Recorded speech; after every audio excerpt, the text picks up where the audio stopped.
Good morning, everybody. Very good to see everybody here. I'm really thrilled to have everyone here on this beautiful day. It's always like this here in Williamstown. I'm actually hoping most folks are out enjoying it, but we're really happy to have the many of you who were able to come in here today as well. So I'm joined today by my colleague Gretchen, who's the Dean of the College here at Williams and the Frederick Rudolph 42 Class of 1965 Professor of American Culture. We're both actually professors of history as our disciplinary homes, and we're serving obviously in these leadership roles of the college right now. So the goal for this event is that Gretchen and I are going to each speak for a few minutes. And then we're going to open the floor up to take conversation. When you ask a question, we'll repeat the question back so that everybody can hear it, and then do our best to answer the questions that you've brought with you to this conversation. I hope everybody knows I'm Mandel. I'm the 18th president of Williams College. This is my 6th year here on this wonderful campus. And it's been a privilege to serve in this role among this wonderful group of people made up of so many of your wonderful family members, and we're really thrilled and honored to have the opportunity to spend a few years with them here together. I often say at this conversation, and many of you have heard me say this before, Gretchen and I are both quite empathetic to the experience of being parents with kids in college. We both have kids in college right now. My second child is a sophomore at a similar institution, Gretchen's as well, and so we often sit in audiences like this and listen to people like us talk about the policies of the institution, which puts us in an interesting relationship to all the work. And so I just want to sort of note that I understand the experience of being a parent in the audience, and we bring this into the conversation. I know many of you have questions about this institution, and we'll, I hope today, do our best to answer them. I did just want to start by acknowledging what a challenging year this has been in some ways so far due to global and national events, the Hamas terrorist attacks in Israel, the loss of civilian life in Israel and Palestine has been felt very hard on this campus. And now the active shooter moment that has affected some of our NESCAC partners in Maine, I think is also on everybody's minds as they sort of think about and worry about their own students on campus. So, you know, these are perilous times, and they do have an impact on the campus, and I'm happy to talk about some of those things in the Q&A if you want to, and Gretchen and I are also available, and we'll hear after and can chat if you have particular concerns that you want to talk to us about. But with that said, I want to focus my comments on our core mission and what I believe we're working on and focusing on here on campus day in and day out as the rest of the world is in motion as well. And I'm going to do what I do most times at this event, which is by starting with a story. This is a story from our webpage, so if you look at our webpage, you'll see this story. But I do like to just focus on some of the work and interesting things that are going on campus, just to elevate as examples of some of the things that we're doing here. So the story I thought I would tell today is about an artist and art professor on campus whose name is Pallavi Sen, who's a professor in the studio art department, and a project she did this summer called Experimental Greens, trellis composition, which was a multi-sensory experience that's part garden and part art installation. And one of the reasons I decided I would tell this story is you can actually go see this. It's up at the Clark Art Museum right now, and is one of the exhibits that's up there as part of the Humane Ecology 8 Positions show that's up there. It's free and open to the public. It's an incredible mix of exhibition, sculpture, video, and paintings. The larger exhibition is.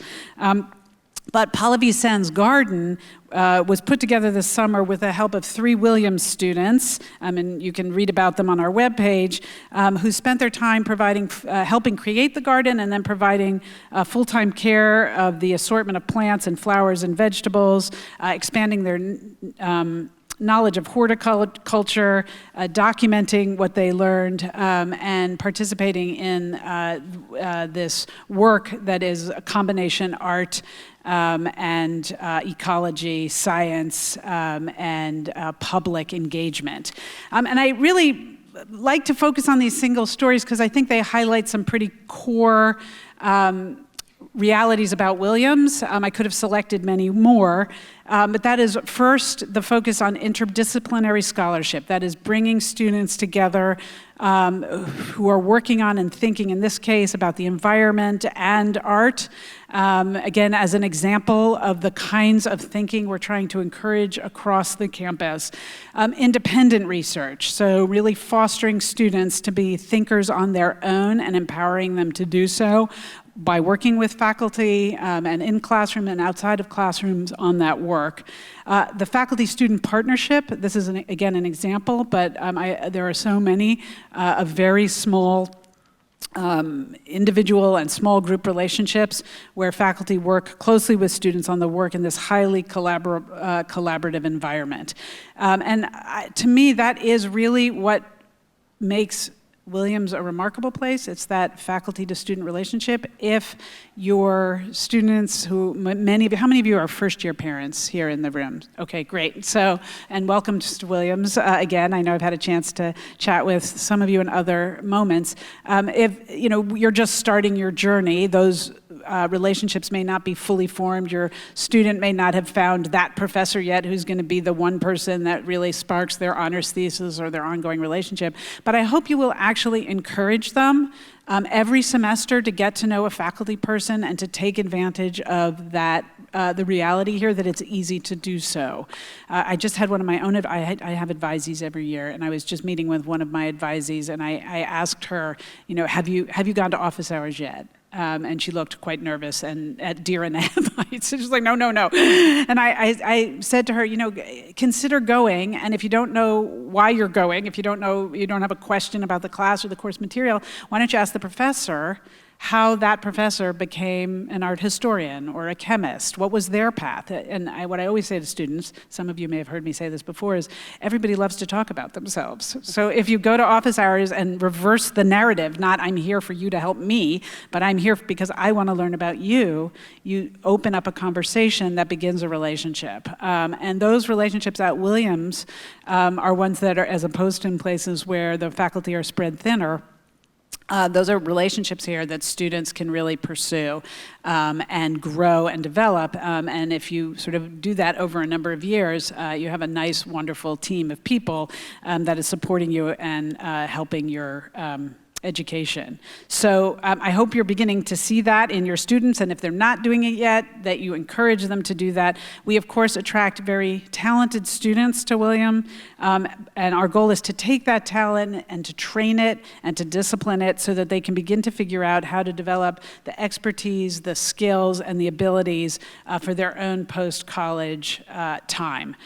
This is ultimately, I believe deeply, on principle, a journey of personal intellectual empowerment where Williams is at its best. And I encourage you to encourage them to take advantage of this. So we do this particularly through strengthening that faculty, student, and staff partnership. These are professionals that are dedicated to this undergraduate education. And then by channeling what I believe to be the very best liberal arts education in the country in this strong network of opportunity for students while they're here. We've been doing this for decades. I very often make these points at this event. I actually realized that last year's is online, and if you watched me seeing this last year, you'd hear me say a lot of the same things because to me it's the core message. It's what Williams has done in a timeless way for decades, and that is its strength. It is, however, and also an institution that evolves over time. So it's timeless in its core mission, but it evolves over time. And I'm going to use the rest of my time to just talk about some of the key things we're doing right now in the years that I've been here to support students and to kind of give you a heads up of what's going on campus, sort of from where I sit. And some of the big initiatives that we've been working on. And then Gretchen will spend some time talking really much more specifically about how to support students on their educational journey while they're here. So when I got to Williams, we launched a strategic planning process which created a number of high-level goals for the institution over the next 10 to 15 years that spanned across all parts of the college, from our admissions, access and accessibility side, all the way through the alumni experience. And I'm happy to report that through the pandemic and now as we come out the other side, we've really been able to keep our eye on those projects, even as we've had to deal with particular issues in any given year that take our attention in the moment. So I'm going to just mention a couple of those. Some of them you're maybe aware of them, and some of you aren't. Certainly on the access and affordability side, we have focused very heavily on financial aid and have offered a all-grant financial aid program at Williams, the first in the nation, which has removed loans from students' financial aid packages and also the work-study component. That's the part that's distinctive to Williams relative to peer schools. And we did this entirely to promote ability of students to take full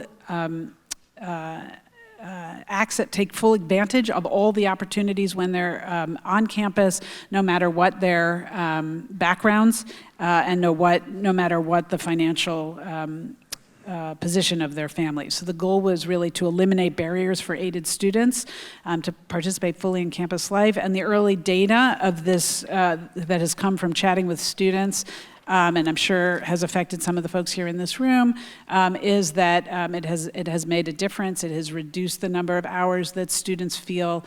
Many students have campus jobs, but it's reduced the hours of some of those jobs, so they have more time for other things.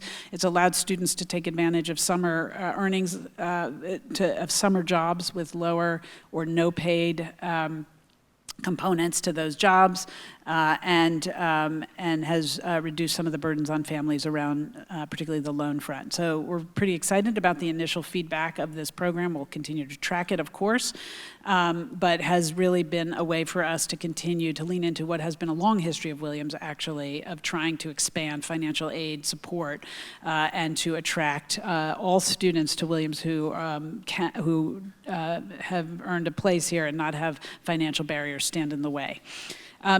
In addition, if you've been walking around campus, you would have seen one of the big building projects that's been going up, which is our Multicultural Center, the Davis Center initiative, which is a building. If you've been in our science quad, just behind it, you'll see our big, beautiful science building that was built right before I got here, the Hopper. And right across the way, when I got here, was a few very beloved but rather beaten down houses that made up our Multicultural Center, which supports a huge range of students and programs across campus, from students from historically underrepresented backgrounds, international students, first-generation college students, various religious minorities on campus. And the goal of this multi-purpose of the Multicultural Center has been to be able to bring students across various sort of identity groupings, support them in those groupings, support affinity groups, but also support them in dialogue across those groups as well.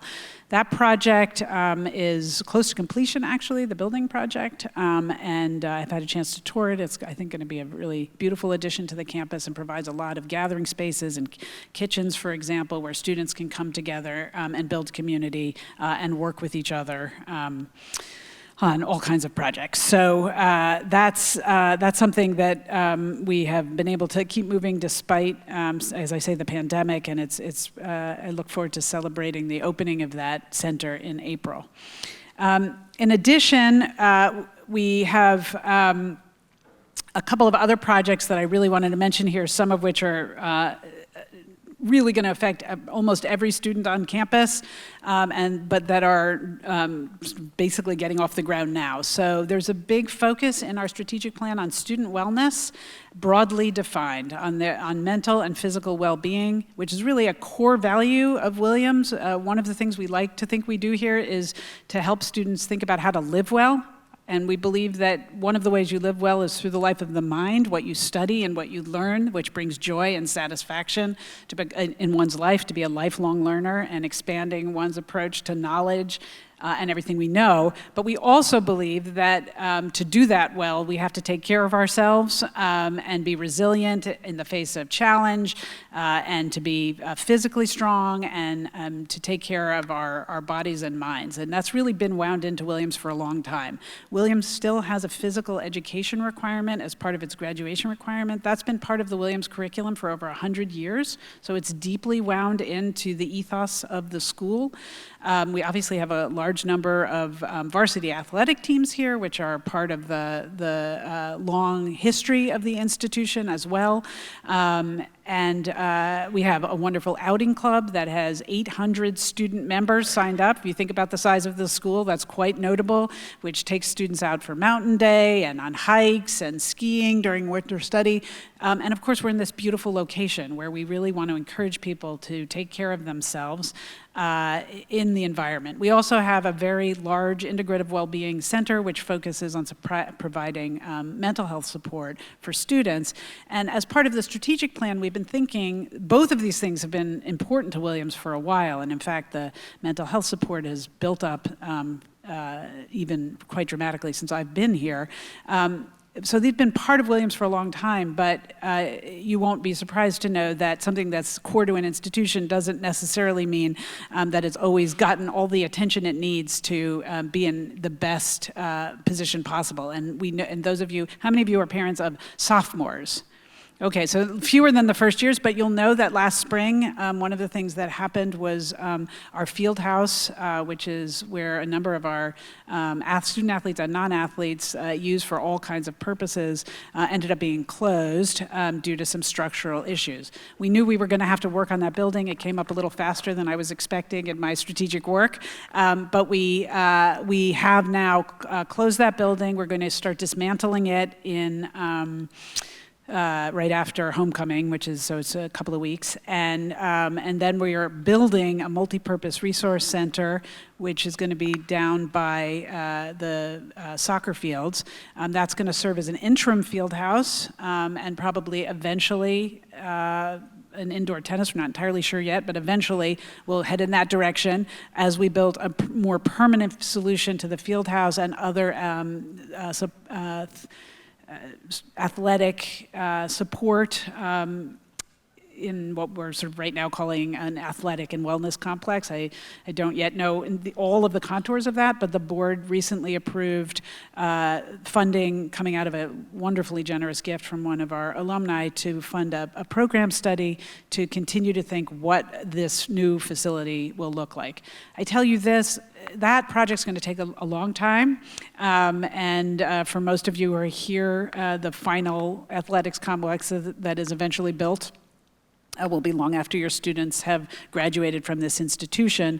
But the multipurpose resource facility, we do imagine having up, I'm hoping, we're trying to move as quickly as possible, but ideally we'll have it back, we'll have that facility up sometime next year, hopefully in the middle of the year, but certainly by the end of the year. So that is something we're moving forward. We're also moving forward with thinking around a program to support all students in their wellness, broadly defined, that would focus on building capacity, resilience, and capacity in the face of life's challenges. This is at early stages. We're thinking we'll begin it through our winter study program in the next year or two, and you'll hear more about that as we develop. it. But this all comes out of our strategic work and is part of the long-term goals for the institution. Lastly, I don't want to take up too much more time because I want Gretchen to have time, but I will note we are heavily focused right now curricularly on thinking about the arts as a key component of a Williams education. One of you might ask about the humanities at Williams and how it's doing in the world at the moment. I get that question a lot. I want to say the humanities are alive and well at Williams, although they've changed over time. And one of the ways they've changed is that interdisciplinary work that I was talking about. And one of the ways we do that at Williams, not the only way, but one of the ways is through using the amazing exhibition of our Williams College Museum of Art for teaching across the disciplines. And so computer scientists, environmental studies professors, art historians, dance professors use the art collection and bring classrooms into the art museum in order to teach through and with art in all kinds of ways. Chemists use the art to teach about pigmentation, for example, just to use one that might not leap to mind when you think, what do you use your art museum for teaching for? So for us, the art museum is to faculty in the arts and humanities, and sometimes the sciences, what the science building is for our science faculty. And so that project, which is moving forward, the new art museum will, over time, come up over at the Circle, where the old Williams Inn used to be, if that is even meaningful to this group. It may not be, but it's at the Circle, which is right now a big field of empty flowers, and we're currently moving that project forward. So that's one of the big curricular initiatives, and there are many others I could talk about. So I'm gonna end my comments there and turn things over to Gretchen, who will tell you a little more about life on the ground here at the college. Hello, everyone. Life on the ground. That's me. Welcome. I really think we should have Friends and Family Weekend in February, since you all bring this weather with you. Clearly, it was the same like this last year. It's just unbelievable. So stay tuned. I want to welcome everyone, and if you were here at dropping off your child at the beginning of the year, welcome back. And I know we have a lot of parents and family members and friends of first and second year students, so I'm going to direct a lot of my comments sort of in your direction, but perhaps there's a glimmer of something for parents of older students as well. So you might wonder sort of, where are we in the semester? What's going on? And the truth is, we're like stuck in. This is it. We are in the middle of a lot of things. I don't want to say the honeymoon is over, but first days are over, mountain day is over. People know where their classes are, and they know who their professors are. And academically, this is really a time where learning, taking in new ideas, kind of, oh, that was a groovy book, let's talk about it a little bit, or all this math is just, I totally get it, it's kind of flowing over me, but suddenly you have to produce, you have to take a test, you have to write a paper, you have to take those ideas and put them in your own words or compare them to each other. And that is hard, and it's exciting for students to see how readings and lectures and video and art can connect, and they have to say what they think about it, but it can be chaotic and busy. And if your students are feeling overwhelmed or nervous, that is so normal about their academics, really. And that's not just late October here, it's late October everywhere, all over the country, actually, for first and second year students. And I think it's a good time to remember and remind our young people that there are a lot of people here on campus ready to talk with them about how they're feeling about their academics. And they might not be tending a garden and putting together wonderful art and science. You know, they might not be doing that this weekend. This weekend, they might have a problem set due on Monday that they don't know how to do. Or they might have a Spanish quiz back that they didn't do as well on as they thought. Or they might be realizing that astronomy is more than staring at the night sky, that it involves a lot of math. That was my total downfall when I was a first year student. More on that in the Q&A if you like.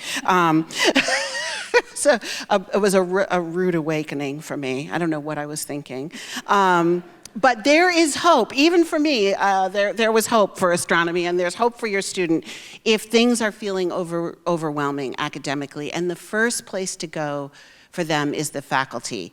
Our faculty here, they would not be here, they would not stay here, they wouldn't even come here if they weren't interested in teaching 18, 19, 20, 21-year-olds who are maybe taking this subject for the first time, who like this one didn't have astronomy in high school. I don't know high schools that have astronomy. I mean, I guess they do, but not mine.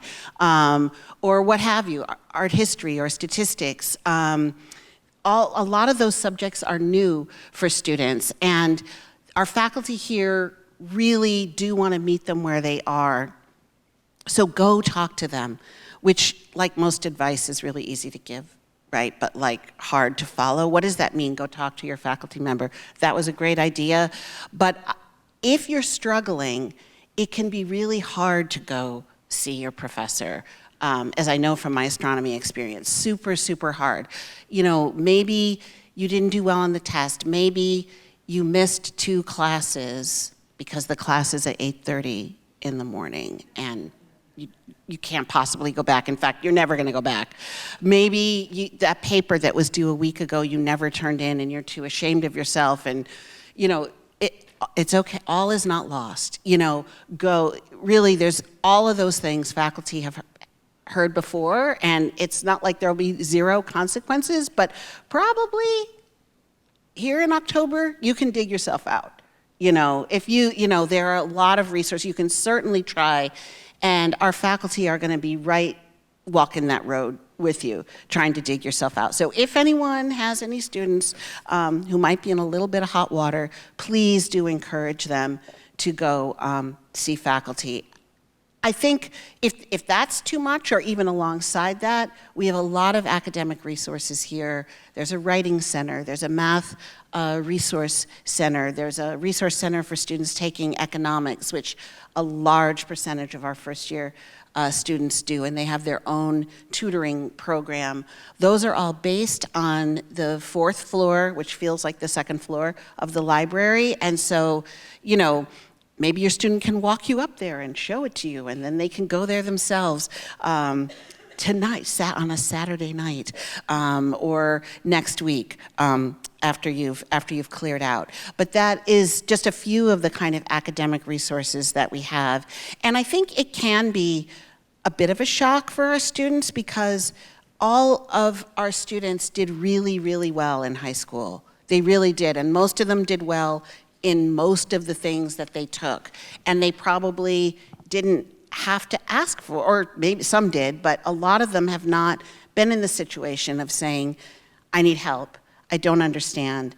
But now they are, and that's okay, because college is a step up, and every year in college, I think, is a step up, or it should be. If it's not challenging, then I don't know what we're doing here. If you're not learning to rise to a challenge. So do encourage them to find those resources. Let's see. I also do want to reassure, like, sort of what I said before, if they've had an academic bump, it's really not the end of the world. There's very few classes here that rise and fall on one assignment. So they can get back in there and they can do well. And if they're loving something, let's talk about that. If they're really just digging on something, go talk to the professor. And that's a great time to ask the question that Maud, and I'm gonna go text all my advisees and tell them to do that. I'm gonna steal that idea.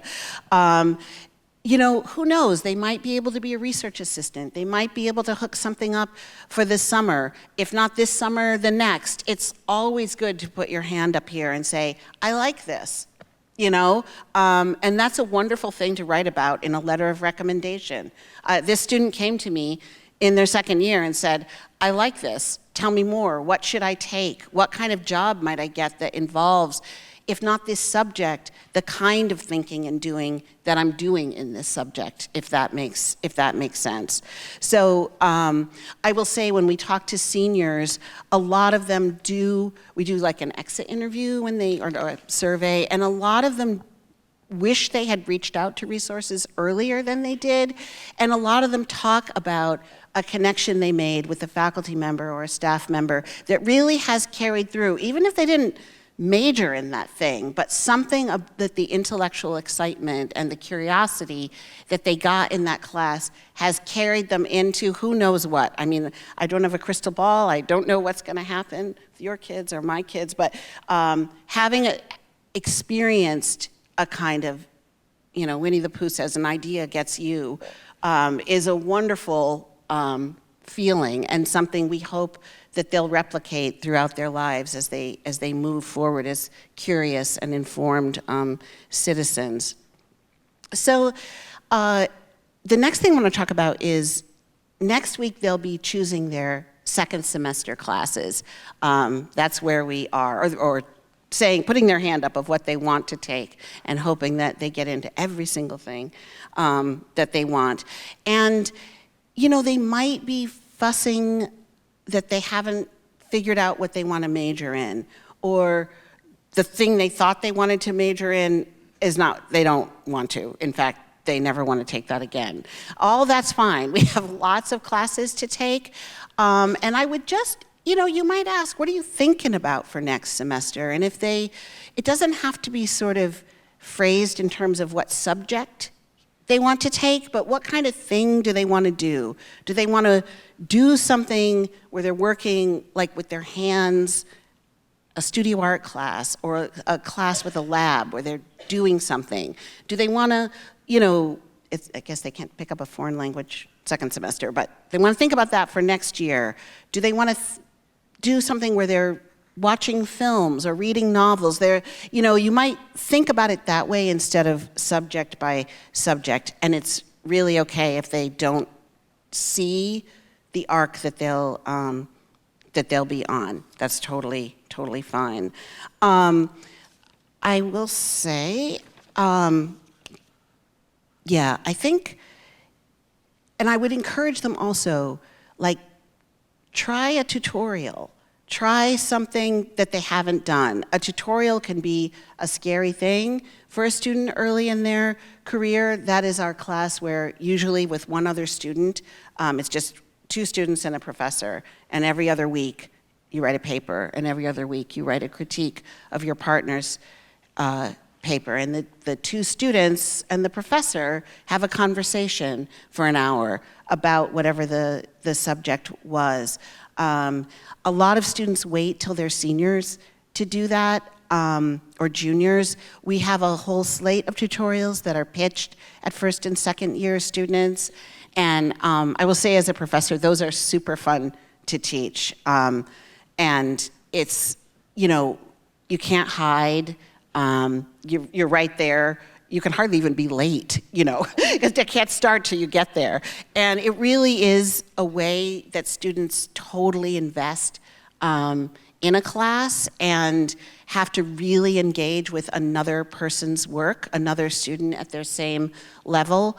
And it's really, really rewarding. So I would encourage you to have them at least think about taking a tutorial. And then finally, I want to talk about the social bit. I think particularly for first year students, the first month or so, first year students tend to spend a lot of time with their entry, the people they live with, or maybe their team, if they're on an athletic team. But I think around this time, they're understanding, God, there's many more people. I mean, we're not a huge place, but there's more than the 30 people in my entry or the 30 people on my team. And it's a time where they're exploring friendships and relationships of all kinds. And it really is different. I mean, I know from my own kids, as I said, as Maud said, we've both sat in that seat where you are. And I'm leaning forward and taking notes when I'm doing that. It's like the shoemaker's shoes, oh, is my kid okay? And I will say about friendships, they might not have found their best friend yet, which is fine.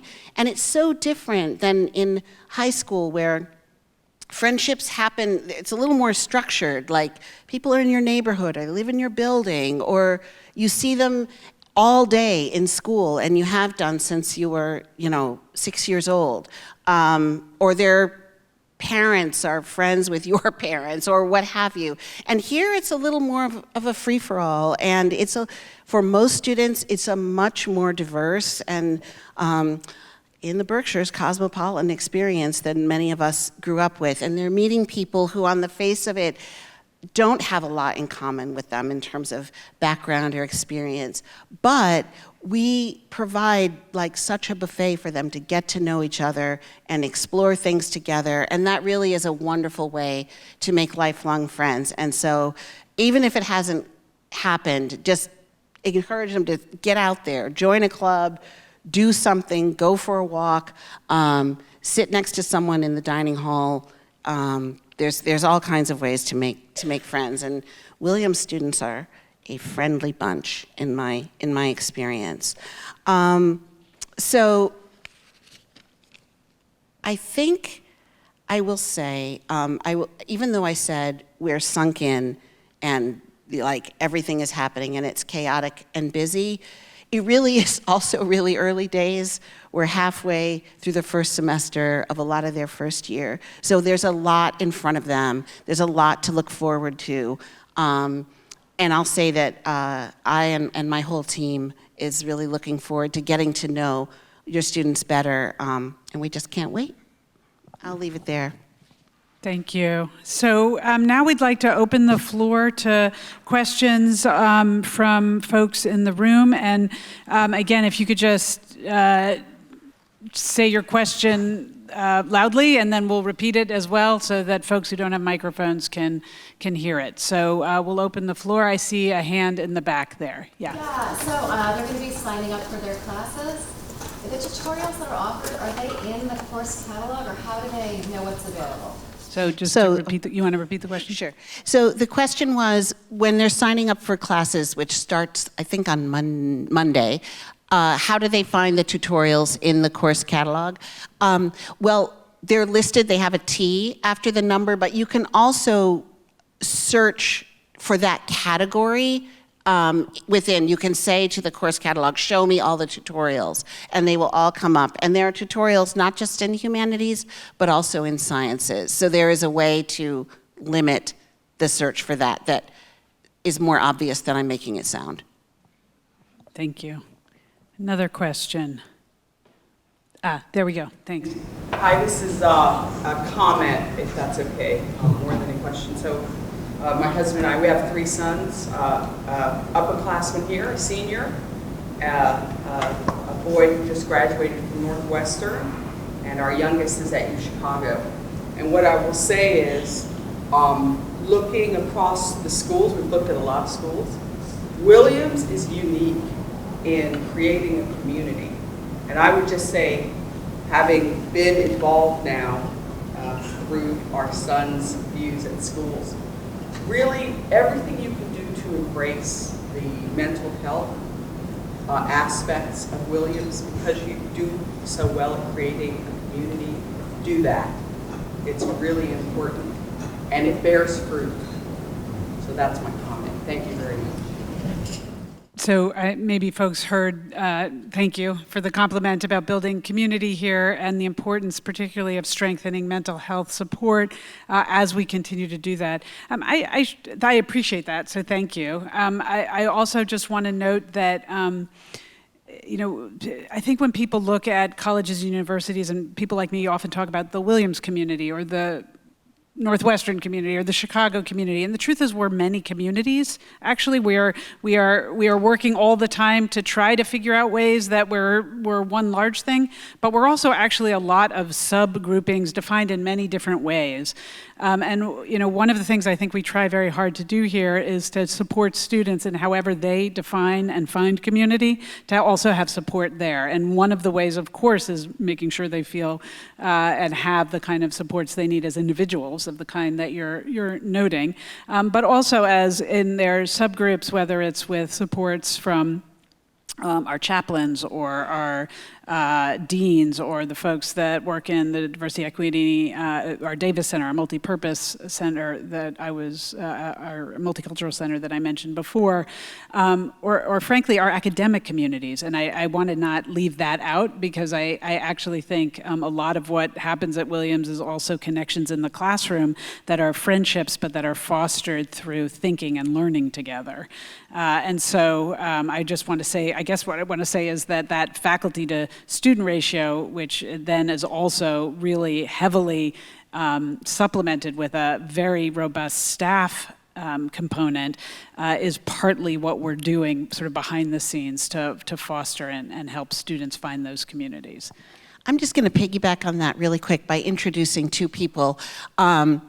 We have our Senior Associate Dean of Students here, Rachel Buchans, and we have Christina Walsh, who's the Dean of First Year Students. And one thing I should have said, Christina meets with, how many first years do you meet with usually every year? Last fall, it was about half the class. So far this semester, probably in the 80 range. Still have time. So that's a lot of students, and she meets with students, I know, because my office is across from hers, all the time. And if your student needs someone to kind of quarterback and direct them where they need to go, if you haven't written down every word I've said, they should go talk to their first year dean, who really is incomparable at helping them navigate everything from mental health to academic dreams and failures. So there she is. Thank you. Other questions? Yes, please. I'm just kind of building on that. I thought that was an excellent point about the sense of community. I came up here completely open-minded. I just was told to get in the car and drive up here and be with my daughter, and so I was. So I see that, but I also saw your point, because my daughter, who's rather a quiet person, she's so excited, and I can see that what she's excited about is these initial connections. And I'm thinking that, what you described as the sense of community, I can see that happening through activities, and how many, just in a day, how many faculty members have, come up and continue the conversation with her. And so, again, along that line of the sense, I guess I'm just acknowledging that I see the importance of what you say, and I see, President, what you say is in fact happening here, that a sense of mental health is strengthened not just by going to a mental health specialist, but by being in a community that values intellectual camaraderie and experiential camaraderie. So I'm very excited. I'm glad I listened to my daughter. Sure, I appreciate that. Thank you again. I do think there is that here. I also want to say that, there are moments our students disagree with each other and have challenges with each other too, and that's a real part of college as well. And sometimes that makes them not feel like a community, right? When they're a single holistic community and they're working through things together, that's part of the educational experiencing. It can be very challenging, and it's partly why when I was talking, really emphasized, yes, mental health is very important, but there's a lot of other people here that are working collectively on what we think of as creating a culture of belonging, which doesn't mean that in any given moment everybody feels entirely like they're part of a single unified community, but rather that they have the supports they need in place when they're in a challenging time to work through that as well. Or to use the example you just spoke of, somebody who's maybe, and you use the word a little quiet or shy, introversion, and needs some support in a different way, which is, not about intellectual engagement so much, but just coming out of a shell, or, and we really I think one of our big messages to parents is to encourage your students to reach out to the many, many people who work here if they're in whatever capacity. So deans are a great example. Very often, I used to be a dean of the college in my own life before I got to Williams. I was a dean of a college at another school. And one of the things that I always recognized in that experience is that deans were often seen, and you guys can tell me if you've experienced it this way, as being sort of like the disciplinarians and the people you go to when you're having a problem or in trouble. And we were really trying to get the message out, and we really try this here, is that actually Christina Walsh sat in a dunk tank during first days. Like, deans can have fun, and deans can be somebody you can talk to, and are part of the community as well as we continue to work through the things we're working through as a community, or dealing, because your students are going to do better going to get help from somebody that they already know a little bit, somebody that they feel comfortable with already. Going in when you're already in trouble, that's why I often say, and I've heard Gretchen say too, that the students who did best at Williams are the ones who ask for help, not necessarily the ones who came in with the highest GPA or the most awards from high school, but the ones who actually reach out for help before it's really a crisis. And we hope there's never a crisis, but knowing who the people are you can turn to, broadly defined, is really useful. And deans I used to do an event called Dean on the Green, where I had a table with cookies, and I would just sit outside and talk to anybody who would talk to me, just as a way to say, yeah, like I like cookies too, let's talk. As president, I do that. And I should say this, I have open office hours for students, faculty, and staff. I really like to encourage folks to come talk to me about things they're concerned about, but also, honestly, some of my best conversations have been, wait, what does a president do? Just again, people love to talk about themselves. How did you get to be a college president? The student leaves an hour later. I babble away for about, talking about the story of my life. So you can, and that's, and I try to have lunch in the dining halls and go in with different senior staff members and really encourage. I have two brothers this year who have come to every one of my lunches. They are what I like to call frequent flyers, and they have come every time I've been in the dining hall. But other students never want to sit with me, wouldn't be caught dead talking to the president. All fair. I totally get it. I don't know that I would have done it when I was in college, but I would just say that we do try. We also are part of the community and are trying to engage as much as we can with students. Yes, please. I've written to you different times, a couple issues. A couple years ago, my daughter, who goes here, is having a good experience. But my parents survived the Holocaust, and I know members of your family have survived too and escaped. And I just wanted to know, because I didn't want to get a canned answer from some email, don't you think that generation of those people would be utterly disappointed that you won't take a stand on the worst massacre of Jews since the Holocaust? So I'm not sure if everybody heard the question, but I'll say, so it's a question about my approach to recent events when Hamas on October 7th engaged in terrorist massacres in Israel, and I put out I didn't say anything for a couple of days. I put out no statement, and then I subsequently put out a statement explaining why I wasn't putting out statements. So I'm just saying that in case, I don't know, sort of just so that everybody knows. To answer your very specific question, I certainly hope they wouldn't be disappointed. I have, but I can't say. I would like to think that my mother would think that I stood on my principles, and I'm going to now say what those are and try to explain what I did, and I will just acknowledge that thinking people disagree about this. So, and that's a phrase I use a lot about a lot of things. This one has been one where thinking people disagree. Of course, I think what happened on October 7th was a terrible atrocity, and of course I condemn terrorism. I don't believe the role of a college president is to make statements publicly about global and national affairs. And as I said in the letter I wrote about that, I have not been consistent about this. This is a position I came to over time. I believe I am a lifelong learner, like everybody else is, and I have been myself on a journey trying to figure out what I think is my job as I've learned it myself over time. And so I have put out some statements in the past, although this is not the first time I haven't. I stopped last year before the Russia's invasion of Ukraine.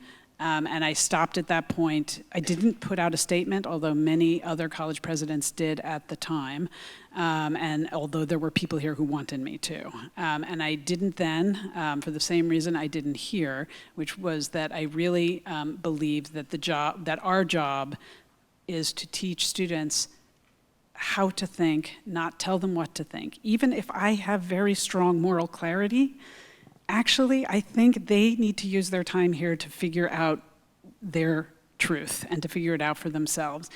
So that's one reason. The second reason, and it's almost as important, is every time I have put out a statement where I say I speak for Williams, what I hear back from students, parents, faculty, staff, and alumni is, you don't speak for me, I disagree with you, which it automatically suggests that actually we are multiple communities. We are not a single community, actually, that speaks with one voice. We have multiple points of view. I think from your question, you might think this isn't a thing people should have multiple points of view about, which I respect entirely, but the fact is that people in our society disagree and that there are all kinds of things happening across the globe right now that we don't see, but that are terrible atrocities that just don't make it. And I'm not talking about that one right now. I'm talking about other things I said in that statement, things happening in other places that we're just not talking about because we don't see them here in the United States. But actually that affect the lives of people in this community. We have a very international community, and there are things happening across the globe that affect them, but nobody's asking me to put out a statement about those things because we're actually don't even know about them. And so I feel pretty principled in this. So just to go back to the question, I don't actually, I hope very much that they wouldn't be disappointed in me, but if they were, I would have this conversation with them and hope that we could at least agree to disagree about this issue. Thank you. Yes, please. Thank you.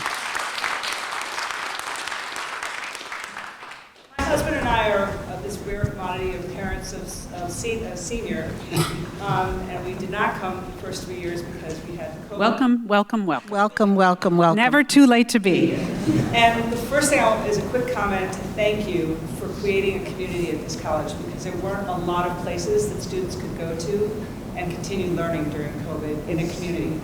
So we highly respect your choices and thank you dearly for what you did.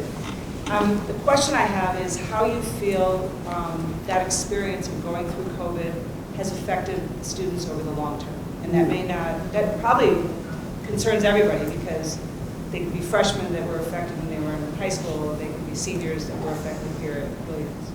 That's a great question, and maybe you could weigh in too. First question, though, I didn't ask, how many senior parents do we have here? Because I know we got to look at you. There's so many of welcome. you. So welcome, and I'm glad to see you, that you could be seen. And I'm sure juniors, let's do juniors now. All right, excellent. I'm going to do a new remark. Right. Next year, we'll target more. I should say just specifically to the parents of seniors, and this isn't your question, but I'm just going to use the moment. What a journey, right? Those folks came, some remote, some took some time, some came. It was an incredible journey. And what's really been interesting to me, and I keep saying this to them when I see them, is that year, when they were first years and they came, every time I saw one of them, every time they'd be like, they were happy. They were like, thank you, we're here, we could get out of the house, we're so thrilled. Now, remember, I had one for what it's worth, right? Like I had a kid in college at the time. They wanted to be in college, right? They had been stuck home since March, and they were in pods, they couldn't eat in the dining hall, half their classes were remote, they couldn't do their sports half the time, they couldn't do their a cappella singing. A student yesterday was reminding me they were like singing outside in their coats, it was just like, and it was actually for me, that part of the experience, I met with students then, my open office hours were either on Zoom or on my porch in like our coats, and masks at a safe distance. And it was actually a wonderful time because of that. But what's been fascinating, and it's the reason I'm mentioning it, is now when they talk about that time, they're like, oh, that was awful. And it's because since then they've been like experiencing all the wonder, and they're feeling a little cheated over what got missed that year. So it's been fascinating for me just to watch the kind of evolution. As to how they're long-term affected, it's funny, this is something I was really worried about then and for a few years. I have been less worried as I've watched them continue their education. It's been a reminder to me that life is long, actually, and that a moment in time, as bad as it is, and it was really bad, and particularly in high school, like if you were a junior in high school, it was a terrible year that year because you lost out on these really key things you needed, and some younger kids lost out on incredible socialization moments. And for the next few years, we had faculty talking about how students are disengaged and they're not turning in work. They're sort of like, we were really seeing gaps in knowledge and it feels to me, and this is really anecdotal from where I sit, but it feels to me like that's starting to kind of even out as they continue their education. And again, I had a sophomore in college at the time, and I gotta say, I look at him now, at the time, right, like all kinds of experiences were missed, but now it's a little bit even, it's becoming what happens in life, like a bad moment that they moved on from.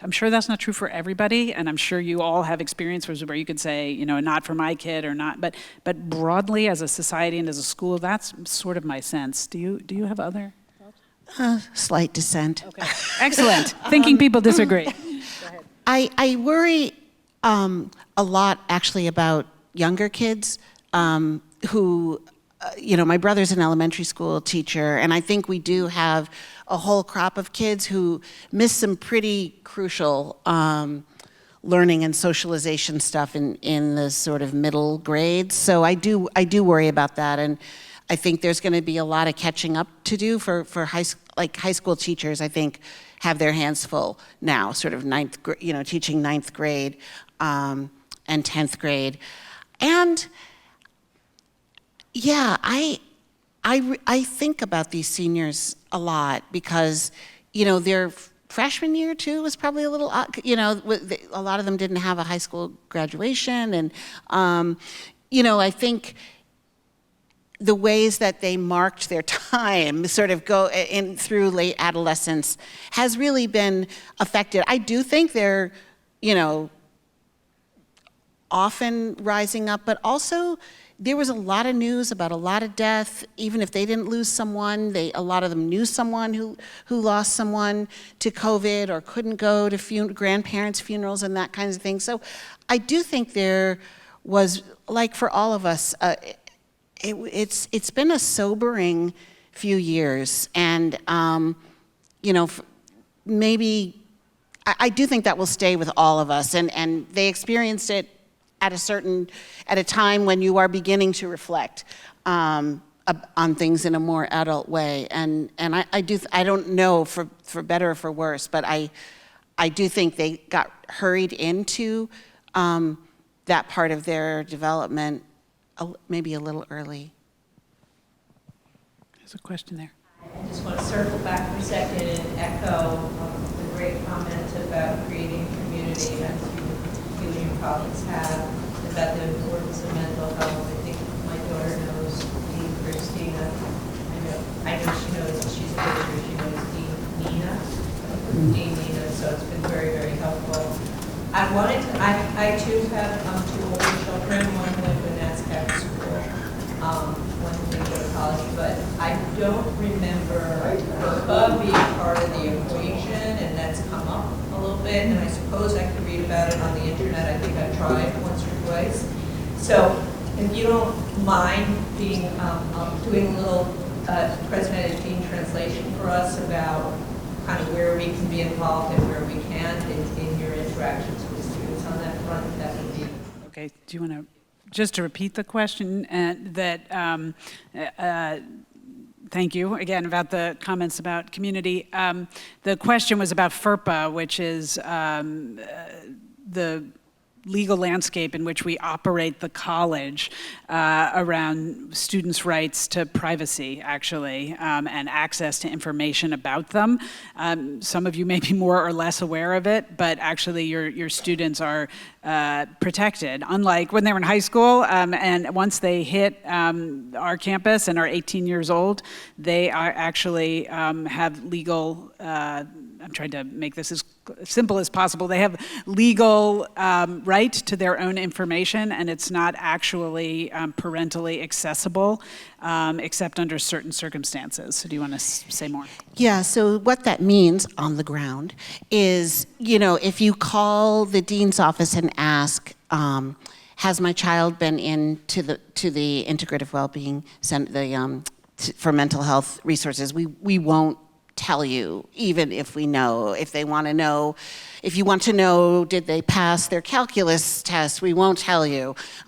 We don't know, but we wouldn't tell you if we did. And that is because of FERPA, not because we're being withholding.